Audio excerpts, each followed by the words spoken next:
Okay, hi everybody. We are gonna this afternoon have a little look at teaching language with Suburani. I've got some ideas and things to talk through, but feel free partway through to say stop and please can you explain this or put something in the chat. Hi, Jack's Summer School. Hi, hi, Kate.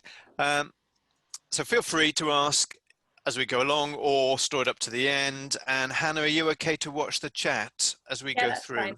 And I'll take some bits in case we want to come back to anything. Brilliant. Okay, and Hannah's recording it as well. So if anyone's not comfortable with that, I guess just turn off the camera. Does it record, Hannah, sort of our little tiny faces? Or You shouldn't have any of the guests really in. Okay. Let's have a look then. Can you all see that slide? Yeah, great. Okay, so I think if you've been to one or two of these before, this should be becoming pretty familiar now. Suburani, 2 books currently. We'll start thinking about materials up for following on from book 2 as the year goes on.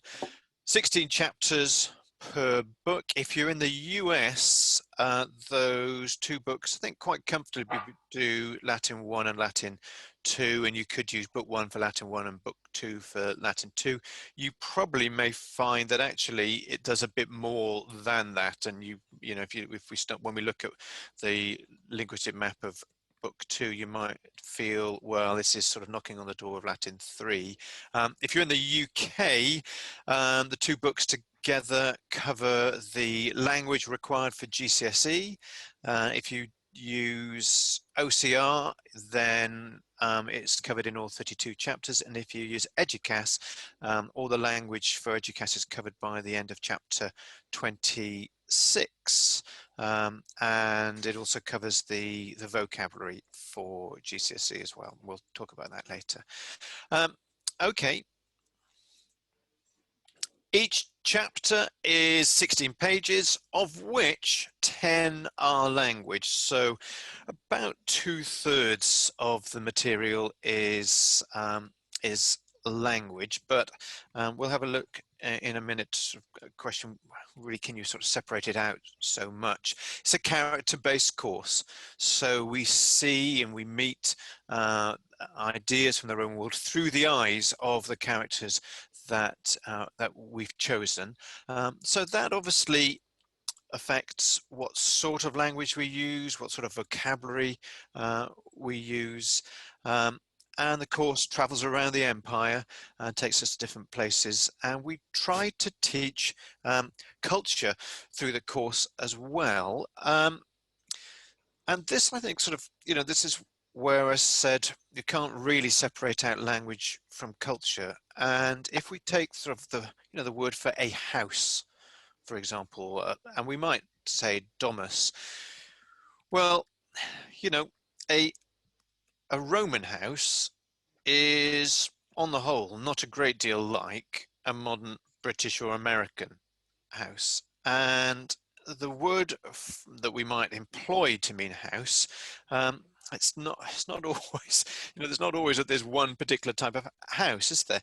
And this is what I mean when I say that you can't really separate language from culture, because we take the word domus, we can't really just translate it or think of it as just a house. A domus, well, it's a particular type of house in a town, and often a pretty large house. And we might use the word villa for a house, but in fact, in our course, we would use villa for a big country house. So all of this to say, really, that separating out language and culture, certainly from my point of view, doesn't really work very well, because the meaning of a word also has cultural significance. This is, here we're using, in these 2 images, we're using the word casa for a small house or a little hut. well, again, a sort of a small house in the Roman world, casa in the Roman world, not really the same thing as a little house today. And similarly with the word weir, you know, we can translate it as road, but I think it's important that the students have in their mind what this thing looked like. This is not, you know, but in any sense, what we might think of as a sort of a modern road with the sort of the attributes of a modern road and all the things that sort of head down that modern road. If we look at the left-hand image there with Via Flaminia, if we're just thinking what's using that road, well, that's a very different environment, isn't it, from what might be using a road in the UK or the US today. And if we look at the right-hand image with the tombs along the side of the road, again, that creates a different feel and different environment. So all that to make the sort of very simple but possibly sort of important point that we can't really separate out language and culture. Okay, let's have a look at the linguistic map of the 32 chapters so we can see what happens when. I thought it might be useful to look at this. This, if you're in the UK, first of all, good luck, you know, getting to grips with this, because there's a difference between the way that North America and the UK order their cases, and that's one of the reasons why, you know, they're two different editions of Suburani. But when I started learning Latin, and probably like a lot of us, you know, I had the cases in a different order, but this was sort of lesson 1, 2, or 3. Pretty much one of our first lessons was here's a curriculum. I think we had Mensa or something, and it's learn that table. I just want you to take a look at that chart and have a think about the number of concepts that are in front of you there. And if we were to start our language teaching with a chart like this, which, you know, is how, as I say, is how I was taught, and I suppose how a lot of us were taught, how many concepts do we need to get used to in that one lesson? And it depends how you tot them up, doesn't it, really? I mean, you could say, well, singular and plural are a concept, but you've got at least the 6 concepts of the 6 cases. You've got to deal with the fact that the end changes, and that changes a case. And I suppose we can also say, well, you've got the whole concept of what is a case, and you've got that idea that that changing ending then affects how we're going to translate this if we shift it from Latin into English. So, you know, I would say you've got a minimum of sort of 6, 7 concepts. And I think sometimes when I've done this session before, people have said, well, you know, I make that 13 or 14 or, you know, whatever. But I think all of it to say that if we start, which one can do, of course, you can start by saying, okay, I'm going to start with the first declension. If we do that, you have a whole lot of concepts all in one go. Nominative, genitive, dative, accusative, adverbitive, vocative, changing endings, meaning, singular, plural, and so on. Then when you introduce the second declension, well, you might say, I've got another concept, which is, you know, there is another declension, and probably the kids could have guessed that by the fact that the first one is called the first declension, suggesting that there's probably going to be more than one. But if we take the approach that you know, that used to be taken, you end up with lessons where there's a lot to learn in one lesson, possibly too much, and then the next lesson, perhaps not a great deal new conceptually happening. So reading courses tend to say, look, we need to teach all of this stuff, and it's important that the students know all of these endings, or as many as they can, and it's important that they become familiar with the concept. So I don't think anybody is saying, you know, we don't need to teach these grammatical forms. It's a question really of taking the same content and coming up with a different pathway through it so that you level out your concept loading on the student, so you don't have one lesson that's got 10 concepts, and then the next lesson has got 1, and then the lesson after that has got 0, and then the lesson after that has got 7. It's all about trying to make it sort of smooth all the way through. So if we look then at the linguistic map for book 1 of Suburani, in blue we've got things that are to do with cases. In green we've got things that are to do with verbs. Purple is adjectives, because it's similar, isn't it, to the blue of the cases, and the orange is syntactical material on the whole. So you can see in book 1, if you look through that, you can see that we start with nominative and accusative, and we talk about the idea of declensions and genders there in 2. And if you sort of run your eye over that, nominative and accusative in chapter 2, then in 6 we've got the ablative, 9 the dative, 11 genitive, 12 vocative. Have I missed any of them? I think that's that's it. We don't have a chapter on a note on the locative, but there is a little bit about it in the back of book 2. So the cases are introduced gradually over the course of the book, and similarly with the tenses, we're starting with the first, second, and third person of the present, then we go to the plural, and then we get the we and the you forms in 4. Infinitive in 5, and then you can see in 7 and 8 we start to go through some of the tenses, and that sort of takes us on 14. We've got the future. We'll have a look at that later. So if we then go into book 2, book 2 is very verby because all the nouns have been done, so we're now starting to ratchet up some different ideas to do with the verbs. And 17, 18, 19 wrap up the active indicative. 20 to 22 set in Carthage, really deal with the passive. And we've tried where we can to sort of geographically sort of tie up and locate things together. So the passive all done in Carthage. 23 to 26, Greece and Rome, there is dealing with the subjunctive. This is sort of coming out of the UK exam system, really. Pluperfect and imperfect subjunctives are required in the UK exam system, whereas things like the perfect and the future aren't. So we'll probably pick those up in either ancillary materials for book 2. In fact, definitely we'll pick them up with ancillary materials in book 2, but we'll probably do something explicit in the book in 3. The idea there is that those subjunctives are easier to spot than the present and the perfect. So the pluperfect subjunctive and imperfect subjunctive, they're quite obvious, aren't they, with their ISSE or the infinitives.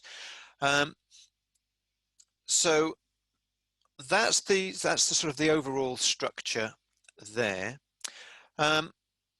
And if you look at what comes out of the end of that, well, the students have met quite a large amount of linguistic material. So it's important, I think, to bear in mind that if we go right back to the start, sometimes people say to me, well, the students, when I was doing sort of other things previously, the students would get into trouble a little bit further down the line, and it always looked as though what was happening was that we weren't really getting to grips with the early material. So I would say one sort of piece of advice, of whatever course you're using, if you find that a little bit later down the line the students are starting to struggle, it may well be that we've not sort of nailed things down successfully enough early on. So if the students do find this quite easy to start with, that's great, but do drill it home and keep, checking that they've got a good handle on it as things go on.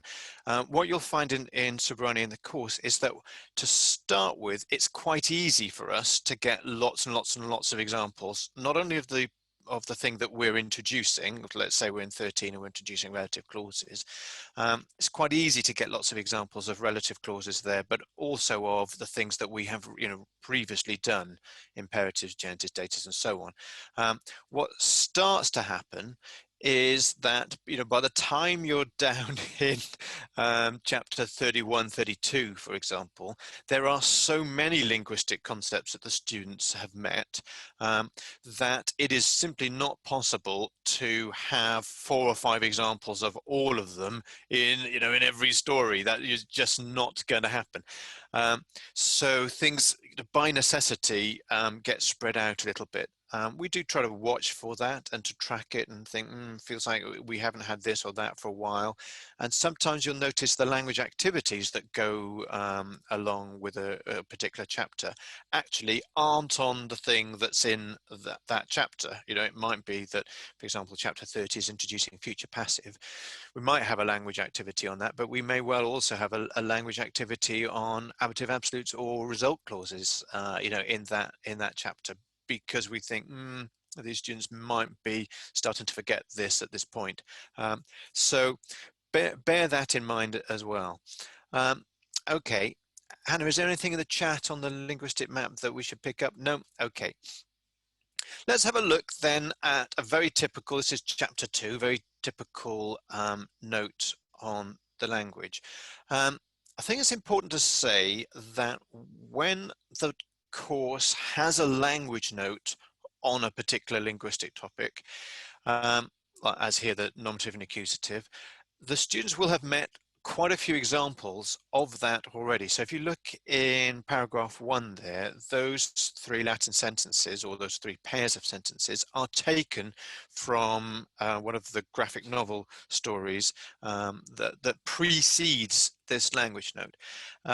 And if you've been used to teaching a more traditional course, you've probably been used to a situation where the textbook tells the student, starts with a rule, explains it, and then has some sentences practicing it. And it's a very familiar approach. You have your rule with an explanation and then some practice.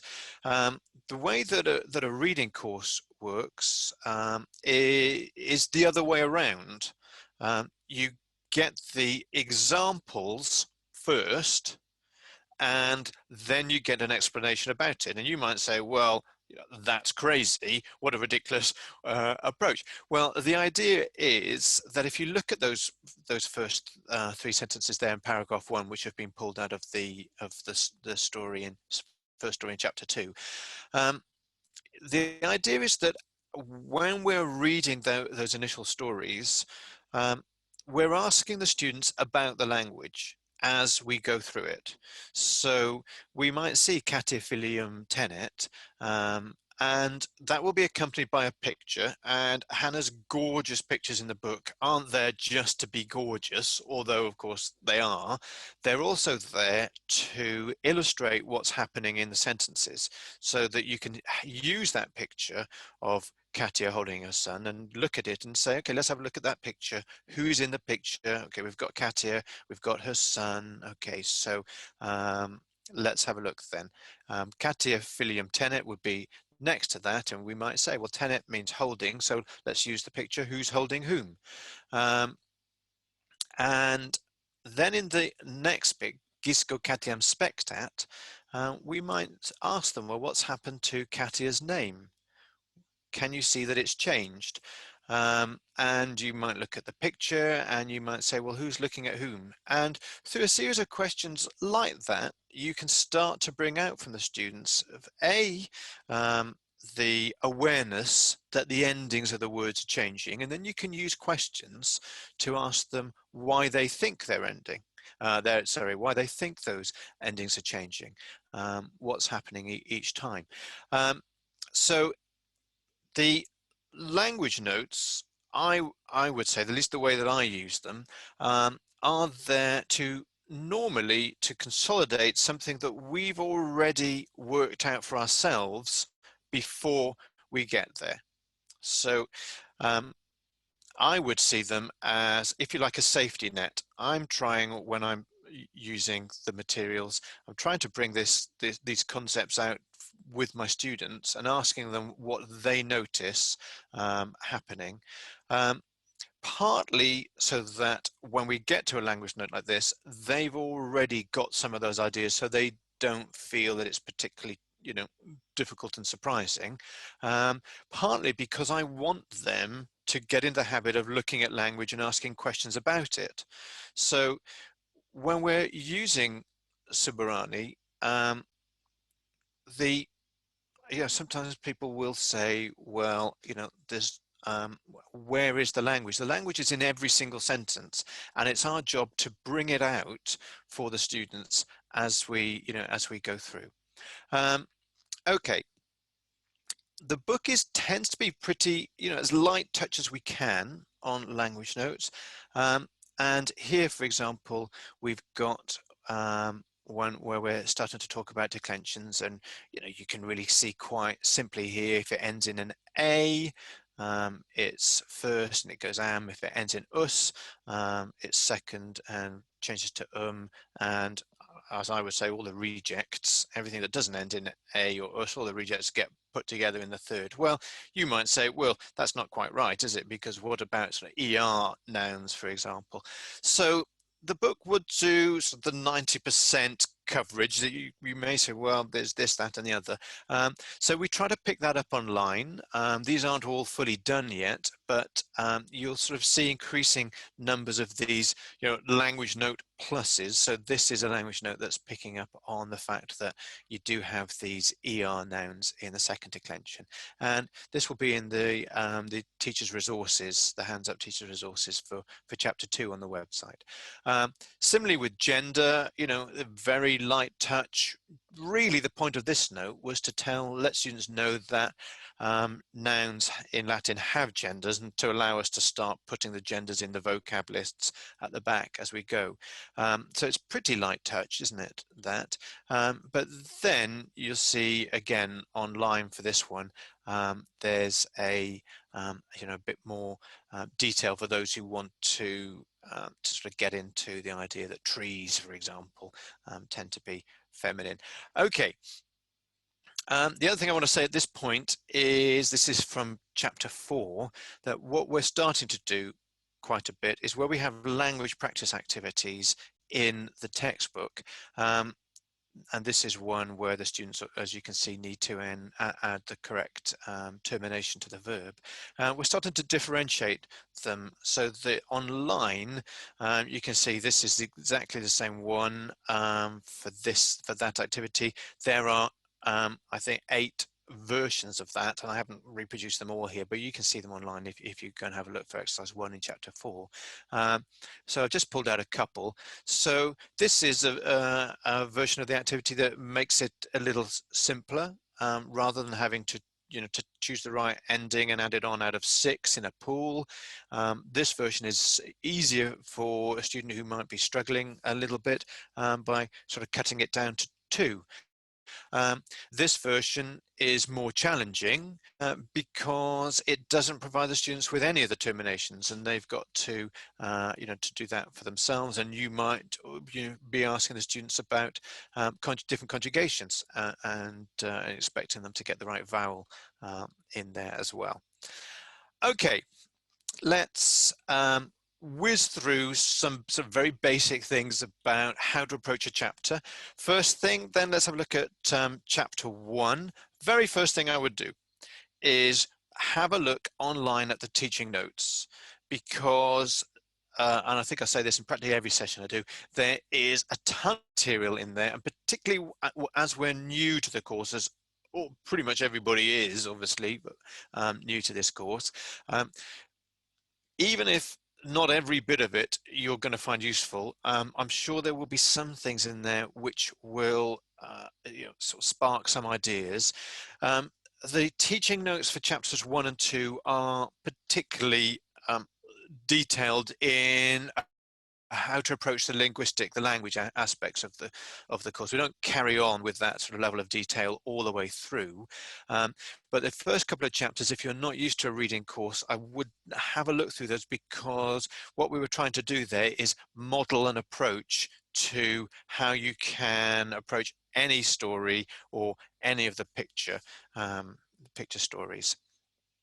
So lots and lots and lots of questions about every individual image of the sort of the 20 odd, plus lots of material obviously on the cultural side of things. If we're studying chapter 1, you might actually want to go back to before chapter 1 and set the whole context of Rome. So think about that wider context. What do the students know? If we can get inside of the heads of the students, think, gosh, we're going to be in Rome for 6 chapters, and they probably know very little at all about what Rome was like. Now they're going to find out through reading the stories and the cultural material and so on, but you know, let's make sure they know where in the world Italy is and where in Italy Rome is and so on. So you might need some things up on the wall to help consolidate that. So you can use the map of the empire there to set that up, and obviously, you know, plenty of stuff on Google and Google Earth and so on. Okay, from a language point of view, the 2 language notes in chapter 1, we've got this very first one here is OST, so very, very light touch, I, you, he, she, it. That's all it's really doing, and then a little bit of the verb to be. And the second note is just getting them used to the fact that there's a difference in the order in which Latin tends to present information. I'm a bit of a fan of encouraging the students to get used to that information coming from left to right. And sometimes, you know, we might jump about to find the verb, but on the whole, if the students can get used from the outset to the fact that Latin provides information in a different order than that used in English, you know, they shouldn't find it, well, let's put it another way, it might help them, particularly when Latin actually gets more complicated, if they're used to the information coming in a particular way. So the Latin there in that first one, I in the Subura live. Well, they don't, we've given a translation there, but you don't need to switch that. You know, sometimes I will say to my students, okay, ego, who have we got? Where is this person, or where am I, and what am I doing? You know, so you can just use some comprehension questions like that. You don't need to translate it to switch it into English. But let's see how the course achieves that. The first few pages, you can see ego sum Sabina, ego in Subura, habito, ego sum in Insula.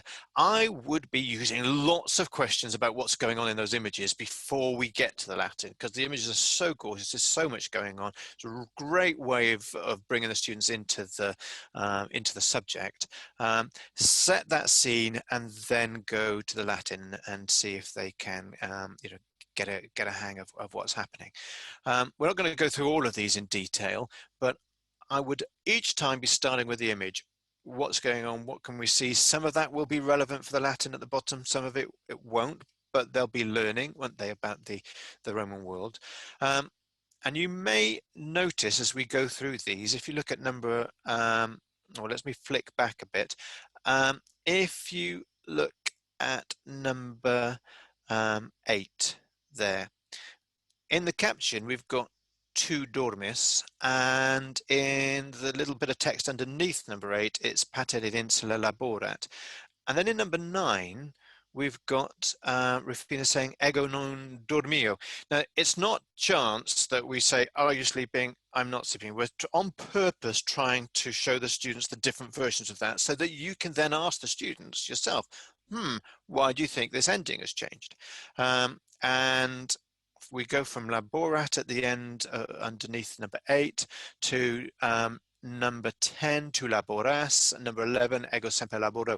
So these things are very carefully done. We spend a lot of time thinking, can we rejig this? Can we move that over here? Can we repeat this verb in a different person here? So all this business about reading, you know, from a link, I mean, you know, it's good fun and it's a nice little story. From a linguistic point of view, though, what we're really trying to do is, can we get different forms of Lego in this story? Okay. contextualize obviously within the culture. Once we've met that, and maybe we've had a little chat with the students about it, and they've told you some of their ideas about why those endings might be changing, we can go to the language note and they can see that, gosh, they're right. You know, they've worked out how Latin works, or they've come up with some ideas. They've told you the rules, and then here it is in the book. So that's, you know, that's just doing it with chapter 1, but that same principle all the way through. I'll skip on a little bit here because I think probably we're okay with that overall concept. So if we look here, what I've done is pulled out all the parts in that first story where we are sort of playing around with either, you know, dormio or in orange laborat, or laboro in green, parts of the verb to be in purple, and so on, and lego in blue. So that's a very obvious way of seeing it, but do look for that when a story or a picture story or a normal story is introducing a new point, and use that again. The teacher's guides will very often say, right, this is what's going on, this new form is being introduced, and you can compare it with this other version of it back here. Okay. Yes, just to say also here, this is the light touch version from the book. And then if you do want to get into conjugations online, there's more to support that there. But I'm quite conscious, we're all quite conscious, we need to do more of that sort of extension online. Similar idea in 14, chapter 14 introduces the future. Somebody emailed me back in February to say, well, why do you only do the first two conjugations of the future in 14? Well, you know, we pick up the other two in 18, but the reason is partly the National Latin exam in the US, you know, in sort of the first tier is just looking for the first and second. And really the reason why that's happening is because the first and second conjugations are much easier to spot. In the future, or the future forms are much easier to spot than are the future forms of the third and fourth. Okay, yes, and to say the other thing we're doing in 14 is comparison, so comparison of adjectives. So if we have a little look then, I mean, if you cast your eye over this, you might see down in 6, we've got laboravimus, and then as we go further through 6, hodie ... laboramus, and then class ... laborabimus. So again, you know, this text is constructed in a way to, you know, to ensure that that happens, and then you can compare one with another as we read through, and we'll see the same here. If you look at 11, we've got hodie ... adiuo, but cras adiuabo, and then that's picked up with the future of doceo, doce bis, and in 12, cras te docebo. So all the time thinking, okay, what's the new language feature? Where's it coming up? And make sure you're aware of the new language features that are being introduced in the chapter, so that you can sort of have a good look through the stories and see what material we've given you to allow you to set the scene for the language notes when they come. And also always in a you know, in a cultural context. Let's zip through a little bit there.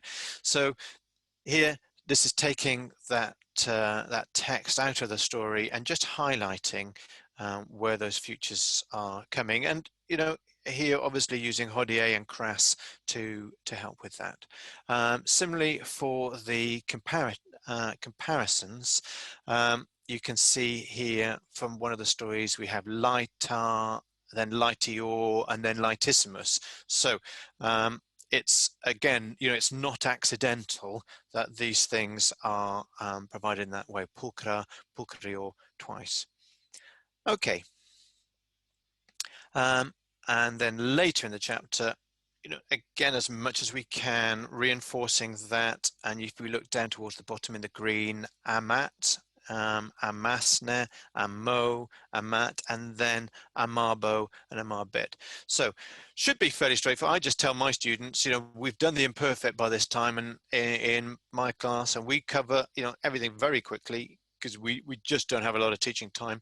But BA is was or were, be anything else is will, and that is the sort of bare minimum that I need the students to know. Ideally, of course, they're able to name the tenses and do a little bit more than was or were for the imperfect. But if that's my sort of, if you like, that's my my bottom line, and every language point that I'm teaching, I think I've got to get everybody over this basic minimum, which for the future is be anything other than A is going to be future, or not even use the term future. Be anything other than A is will, and we let shall go, and that's my minimum. And then we might want them to be able to to tell which vowel we're going to get and so on.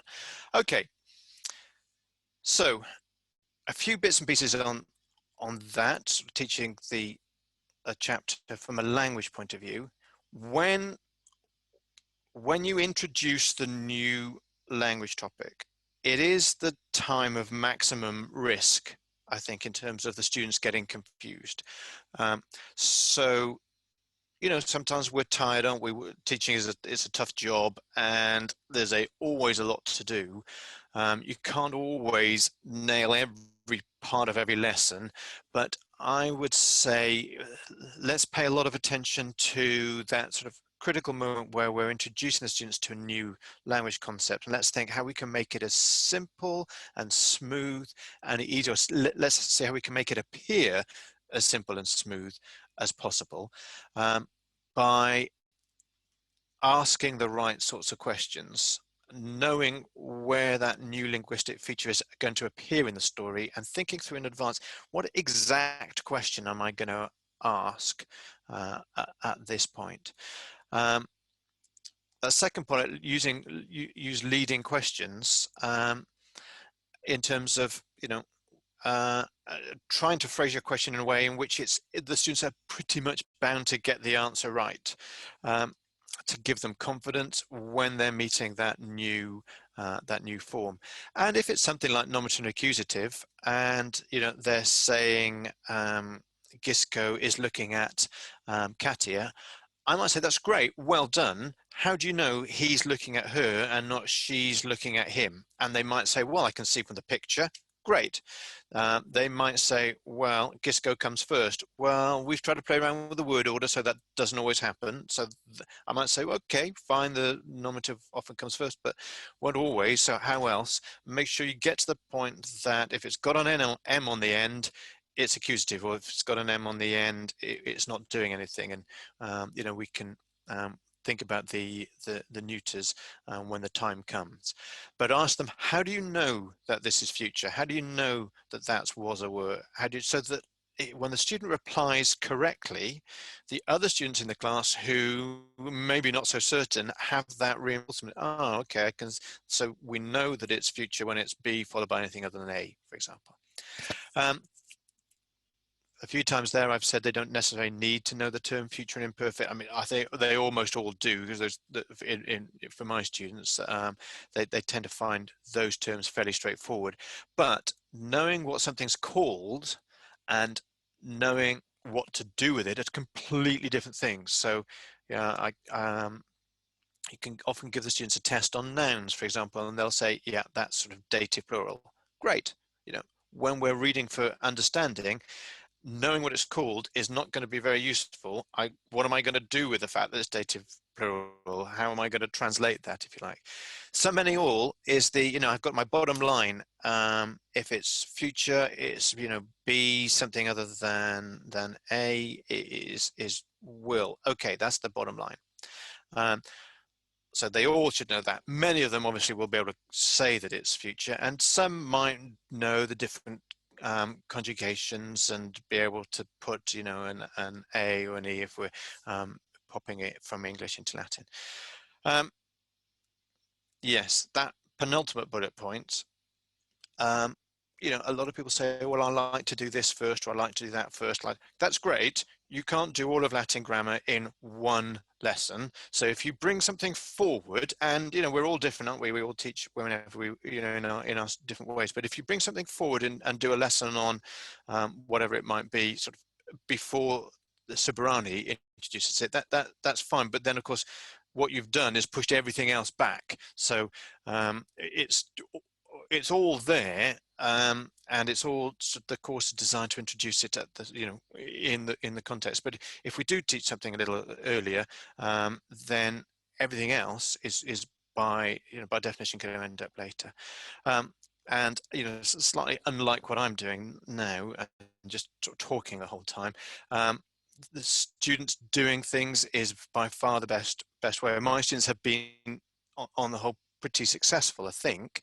But I have had, you know, senior leaders in school say to me, "Will, do you ever do any work?" You know, and I said, it's not us that need to be doing the work. It's the students need to be working. So if they are getting on, and, you know, on my teacher training, somebody said very importantly, make sure you always build 20 minutes into a lesson where the students are working and you don't have to do anything, so you can regroup and reorganize and think, you know, has this gone the right way? Do I need to, you know, to sort of rejig something? But getting the students active, I think, pretty important.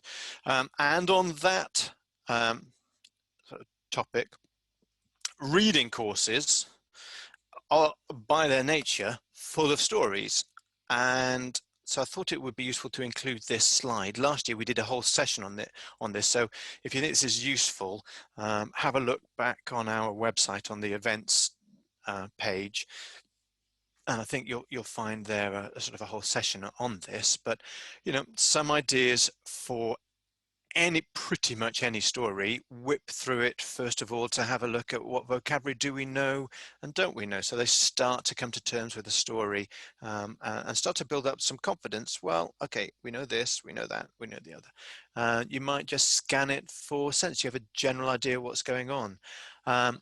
Accelerated reading, I won't go through all of these because we won't have time, but accelerated reading is where you switch it into English, you translate it for the students, and you read through a story in maybe 5 minutes, because you may not have time to read all of the stories in the course. And so you might think, well, this story, and very often we've tried to put in, particularly in book one, try to put a story in a chapter, that particularly sort of a last story, that's not introducing any new language feature. It's great to read it if you can, but very often you'll notice, oh, this last story actually is sort of an aside from the main storyline, and could be left out if people are, you know, we're short of time.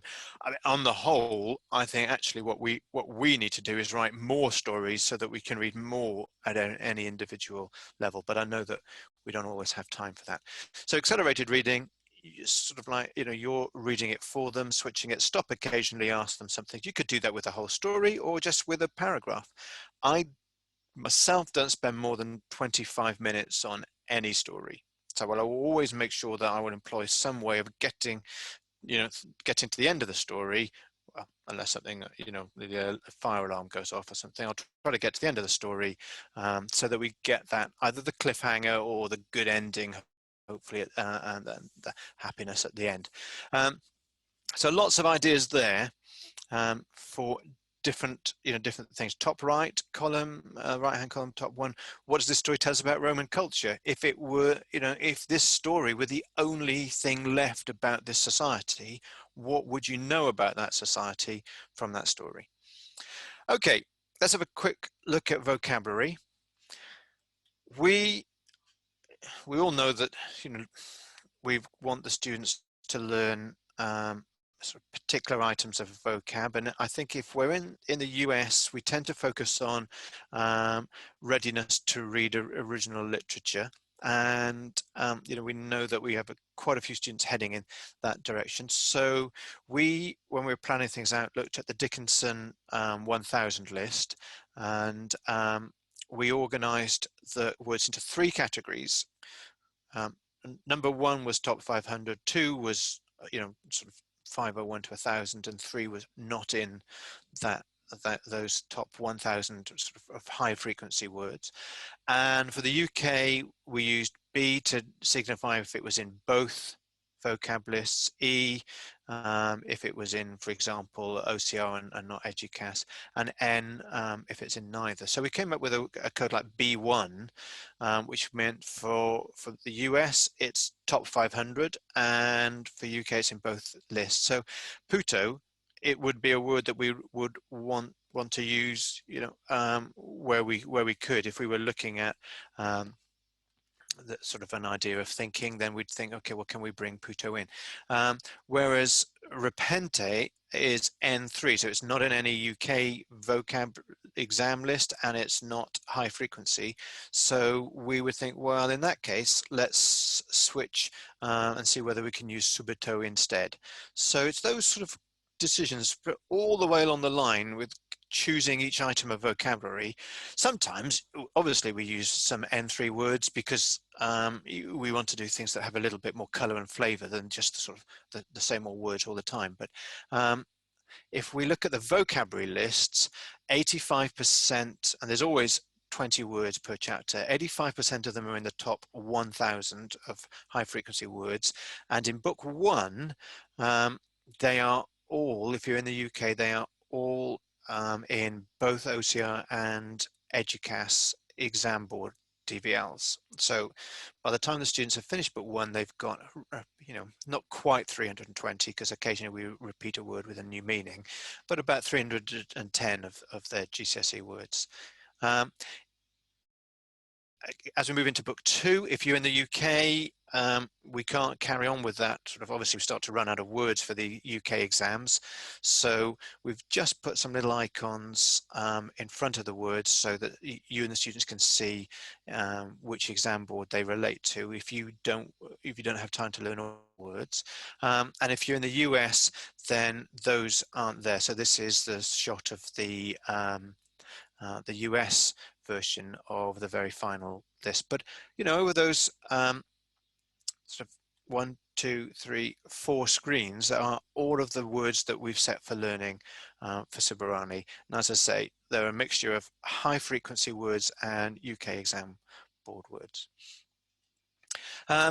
Okay, very quickly with this, and I'll actually spend very little time on it because I think I've talked about this a few times now, but just to say, you know, we track the words very carefully with, you know, each chapter they come up, and when did we last use them and when did we first use them. They won't appear in a vocabulary for learning list unless the word has appeared 3 times in a story.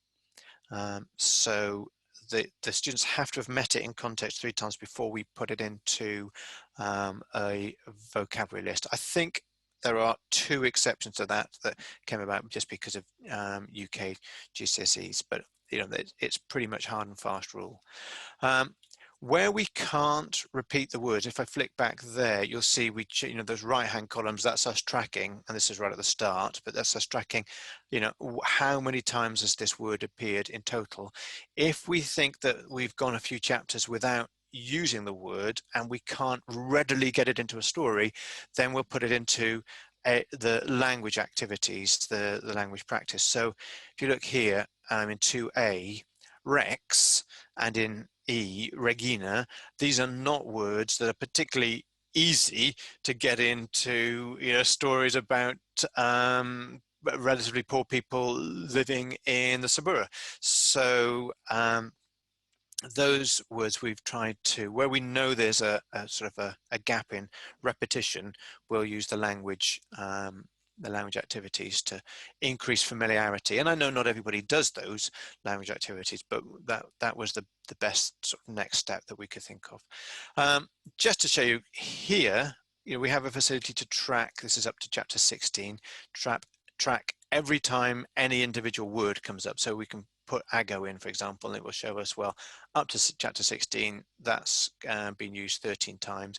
And if you look at the bottom left quadrant there, this is showing, it says ignore, don't use ago, but show me nouns that are singular and dative. So this will say, okay, well, up to 16, you've got top right, 59 of them, and we introduce the dative in chapter 9. So this little facility allows us to find out where they all are and see when was the last time we used them. And I think once we've made one or two little sort of tweaks, we're quite open to making that bit of software available to teachers as well too, so you've got that for your planning. Okay, yeah, this is just to say, you know, if the students are used to something like insular, meaning a block of flats, so when we change its meaning, then we try to create a context that will help them, or when we sort of develop its meaning, we use a context that will help them with that. If you want to know where the various things arrive, and I know some of us want to teach, you know, the various parts of the nouns and the verbs, the principal parts from the off. Well, from nouns point of view, we bring in gender into, and because we use the accusative into, we give the nominative and the accusative from that point on, and then switch to the genitive in 11. And adjectives come in 10, and you can see there the various parts of the verb coming up in 5, 7, and later 21. Okay, let me now see if we can just switch over. Are you seeing, is that showing my browser now, Hannah? Yeah, okay. Tony did a big session the other day on the tech, so I won't go into too much detail there, but I'll just sort of show you from a teaching point of view, just in case we're not all sort of completely up to speed where the thing are. If you scroll down on the chapter lander pages to teacher resources hands up, that's where you'll find the teacher's notes, illustrated stories with and without color. So if I just, and Hannah, is that populated? Is that populated with the PDF? So all of the graphic novel approach stories are in this form, in black and white as well as another version, so that if you like, you know, you can have the students make up their own stories through the images, or they could look at the Latin and pop the English in there, or they could write their own Latin into those little gaps, however you want to use them, really. So you've got a range of things there. I won't call up all of these. Comprehension questions are online.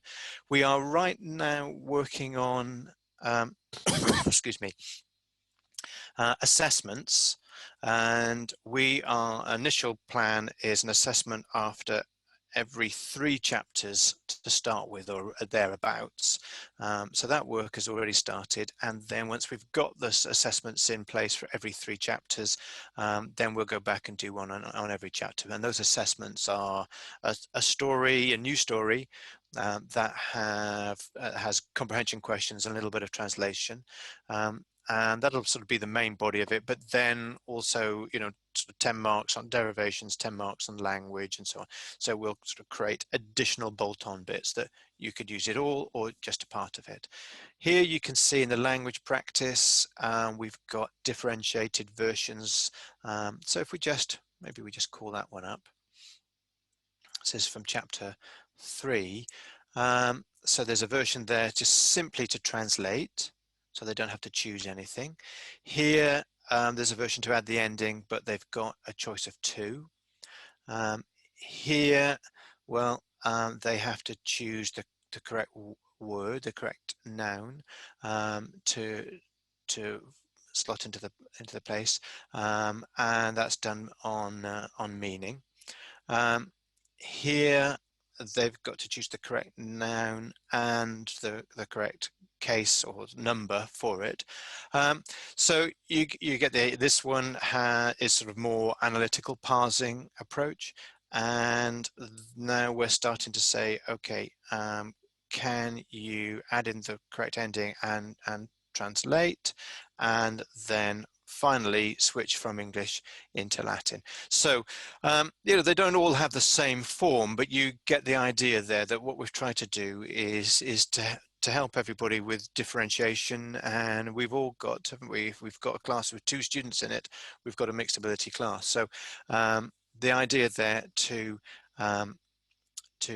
help support that a little bit. I do just want to show one thing here. If you go a little bit more on the tech, if we go to manage, and I'm sure Tony took you all through the software on Friday, but just in case, what I found useful in the sort of the last, I better not, I'll just use a dummy class here. This last half term when I was covering for a friend, was here, this is just, as I say, a dummy class, so that the numbers aren't there. But I downloaded the results every week. And really to pick up on this score there. So you can hit download, and if you can see in the bottom left of my browser, it's brought that down as a CSV file, which is essentially a spreadsheet. I don't know if you'll see this when it opens up. Is that in view, Hannah? No? Yes, it is now. Yeah. Ah, great. Okay, fine. So you could download their data, and I would do this sort of every Sunday, and just record the sort of the headline scores, and then we had a little competition of who could make the most progress, or and I gave them little prizes. Every 10% progress you made, you get a a pencil or some dreadfully sort of unhealthy sweets or whatever it might be. So just so they can see how they're getting on. I mean, they can see that themselves, but they can see their progress over time. And I found that was useful as well, to look at their progress over time. And for some of them, it was great to be able to say, well done. And I really noticed when I started saying to one or two, wow, that's great. This weekend, you've gone up, 15%. The fact that I'd noticed that, clearly struck home, and then they went back to it, and it sort of became a virtuous circle. And I was also able to say to others, look, Candy, you haven't actually logged into this. Have you since 2016 or whatever it is? So that ability to sort of download and record is there for everything. I found it particularly useful with the vocabulary, and that is it. I've taught far too much and probably not talked about anything you wanted to know about. Hannah, do you think, are there things coming out of the chat that sort of spark immediate things that we should address? I don't think there's any questions that are unanswered. There was a bit of a discussion about how much you use spoken Latin in the class, which...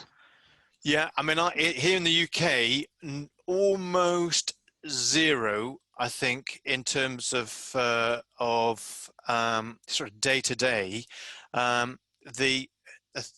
This might sort of, you guys might find this a bit shocking. We have to get through sort of 26 chapters. We would have to do that in, well, I see my students for about 2 hours a week for 2 years.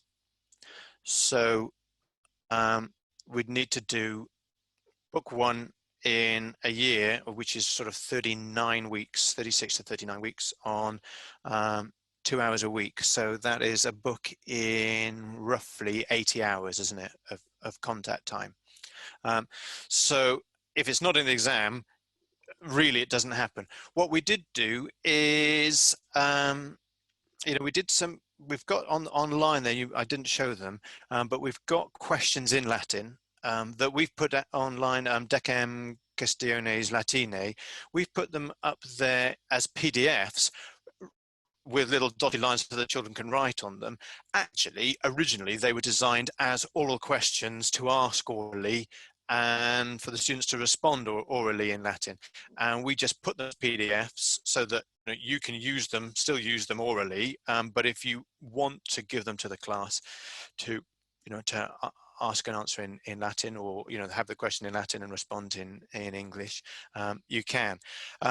So, and certainly, you know, one of the lovely things about Suburani and this whole setup is it's all non-profit. It's a community activity, and if you are into spoken Latin, and I know quite a lot of people are, and you know much more about it than we do, then you know, and you'd like to see more resources for that approach, then let's put it together a little working part. And if you think, yeah, I'd love to be involved in that, then ping us an email at our contact address, and maybe we can put a little working party together to come up with some ideas and, you know, build some things through. Because it would be gorgeous to see loads of support to support us all in whatever way we want to teach. Yeah, that segues really nicely into Melissa was asking about community resources and how to send them in. So the same idea, if you send them to us at contact at, we'll get those up online, and anyone else who wants to. Yeah, and at the minute, you know, please, and say, I tell you what, I mean, some people I think we don't send things into share because we're scared of, you know, I may have made some mistakes and everyone's going to know, you know, like, we all make mistakes. And you know, if you were in one of my classes, a lot of your time would be spent saying, sir, you know, maybe you need to correct that. So we all make mistakes. It's completely normal. If you send something in, we can, I mean, it's not easy on the Google Drive system we use to find out who's made it, but unless somebody says otherwise, on the little information bit, it says who's made it. But feel free to say, look, just I'd rather be anonymous, you know, or you go by a pen name, you know, if you want. So don't worry at all about that. And we are all very good at taking something and then changing it, you know, because no two teachers would use the same resource in the same way. So very often, you know, someone's going to say, oh, that's great, that's a really good starting point, now I'm going to do these different things with it. So yeah, there was a quick question. How do you get through the culture assuming half the kids won't do, say, comprehension questions as homework? Well, I mean, it depends how much time you've got, John, on the culture. Maybe other people can pop in on that. Sometimes we just read it in class. If we've got, you know, more time, I just love making things, you know, so make it, I mean, if it's food, just make some Roman food, or your homework is to, you know, to eat a Roman meal in the Roman manner, or, you know, something like that.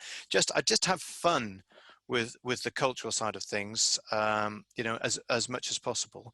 I certainly don't have time to do all of it. So I pick out the bits that I think the students are going to be most interested in. And, you know, some of the stuff I know we have to put in, and it's important about the sort of the cursus honorum and so on, but some things I find a bit, you know, they're not the most exciting thing in the world, right? So I tend to focus on the things that I think the kids are going to be most excited by, and that's going to depend on who you've got in your classroom, isn't it? If you've got students who are into a particular thing, go with it. And Daniel's got, yeah, great comprehension questions. Yeah, great. And you know, we can make things to go on the walls. We can make, these days the kids can make websites, or they can make a film, a video about something, can't they? They can make their own little documentary about things. So create a blog. I mean, you know, you guys have loads of ideas, I'm sure. Okay. Does anyone have sort of questions, something they want to raise sort of, you know, orally with the group? Just go for it if you do. No? Will the PowerPoint from today be available? Yes. Yeah. And I would say, you know, we are always here. So if you've got a query about something, just let us know. And if it's, you know, you're about to teach something, you're welcome, Melissa. If you're about to teach something and you're just not sure how to go about it, you know, ping us an email or say, can we just have a, you know, quick Zoom for 10 minutes at some point about this thing. And if you're trying to introduce a language point and you can't work out why the course is doing it in the way that it is, you know, on the whole, things have been fairly carefully thought through. So there ought to be sometimes you might sort of find that something it isn't actually as logical as it ought to be. But on the whole, we've tried to. Thanks, Laura. We've tried to you know, make it work and think pretty carefully about what's happening and what's happening when. Great. Well, I mean, you know, the other thing I would say is all of it is a team activity, you know, and by that I mean all of you guys as well. And I think, you know, we're big believers in let's make everybody's lives as easy as possible. So, you know, if you're looking for something on the website and it isn't there, either drop us a line or say, actually, then I'm going to make something for that and share it. And I think where we're weakest is in terms of shared resources is on things for the culture, actually. So if you're you know, really into the culture and you've just got a good idea or a good little activity sheet on a cultural thing, please do feel free to share that, because it's always nice, isn't it, to have somebody else's you know, idea, something new on that. Okay, we're a little over time. If you've got something you know, you'd like us to do a session on, do let us know, because we're quite happy to do that. Hannah, tomorrow coming up, we've got a curator from the curator from the British Museum at 10 a.m. BST. That's 10 a.m. UK time. Yeah, 10 a.m. UK time. So that session won't be publicly available as a recording. So if you want to catch up with it later, if you're in the US, if you sign up, I'll send you a private link after the session's finished so you can watch the recording. And on Wednesday, we've got the Teach Meet at the same time as this session again. Then that's our last one for, you know, this side. Yeah, I'd say this side of a lot of you are sort of almost at the end of your summer holidays. We only just finished school last week here. So we're going to take August off, and well, I mean, you know, we'll be doing other things, but we'll start up then again, maybe late August, September, with some more sessions, and maybe do sort of, you know, one every couple of weeks or one a month or something like that, spread things out a bit. So that's where I'm saying, if you've got things you'd like us to address, or better still, if you think you'd like to do something, because, you know, we've been busy writing this course while you guys have been using it. So you may well be better at, in fact, you will be definitely better at using it than we are, because you will have used it more than us. And you will have better ideas. So if you want to do, even if it's just 5-10 minutes on something, you know, that would be fantastic, because my feeling, as you know, I say this as someone who's taught for an hour and 10 minutes non-stop, we need to stop talking. And, you know, you guys, you know, it's a big community, isn't it? Between us all, we'll have loads of ideas. So please do that. And I mean, that is exactly what Wednesday is all about, Hannah, isn't it? exactly. Yeah, much less talking from us. Great. Okay. Great. Well, if you've got anything you want to ask sort of with a smaller group, feel free to stick around. Other than that, enjoy the rest of the summer. I'd say book 2 is now on the website in the little Shopify thing. So sorry it took us a little longer than planned to make that available, but that is there now. So, and enjoy the rest of your summers. Bye, everybody.